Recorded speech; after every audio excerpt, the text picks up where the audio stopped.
Hello viewers, কেমন আছো সবাই? নতুন আরও একটি ভিডিওতে সবাইকে স্বাগত জানাই।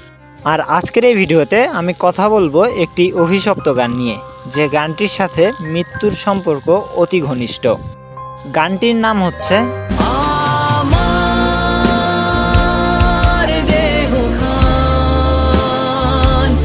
যারা বাংলা ব্যান্ডের গানগুলো শোনে তাদের কাছে এই গানটি অতি পরিচিত। এছাড়াও বর্তমান যুগের সকলের কাছে এই গানটি অনেক জনপ্রিয়, কিন্তু এই গানটিকে আপনি একটি অভিশপ্ত গান বলতেই পারেন। কারণ এই গানটি যিনি লিখেছিলেন তিনি সুইসাইড করার আগেই এই গানের লাইনগুলো লিখেছিলেন। আর এই গানটি যে গেয়েছিলেন ভোকালিস্ট, সেও কিছুদিন আগে গাড়ি অ্যাক্সিডেন্টে মারা যায়। আর এই গানটি যার উদ্দেশ্যে লেখা হয়েছে, অর্থাৎ এই গানের কল্পনাতে যিনি ছিলেন, তিনিও কিন্তু একজন মৃত ব্যক্তি। আর তিনি এই গানের সুরে বলছিলেন, আমার দেহখান নিও না শ্মশান, আমি এমনিতেই পুড়ে গেছি।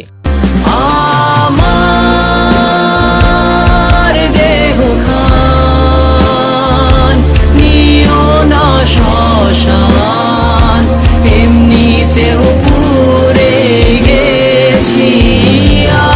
আমার সব স্মৃতি ভুলো না তোমরা, যা ফেলে গেছি।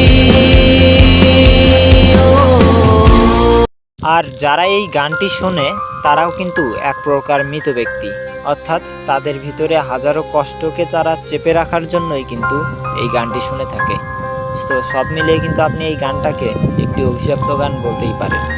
গানটি অভিশপ্ত হলেও গানটি কিন্তু হৃদয় ছুঁয়ে যাওয়ার মতো একটি গান। আমি নিজেও এই গানটি অনেক পছন্দ করি। গানের লাইনগুলো আর সেই সাথে যে কণ্ঠে গানটি গাওয়া হয়েছে, সব মিলিয়ে কিন্তু অসাধারণ।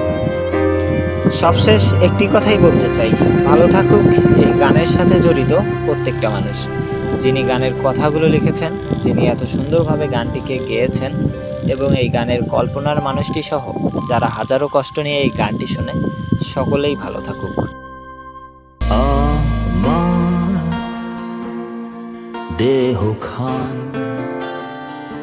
নিও না শ্মশান, এমনিতেও পুড়ে গেছি। আমার সব স্মৃতি ভুলো না তোমরা, যা ফেলে গেছি।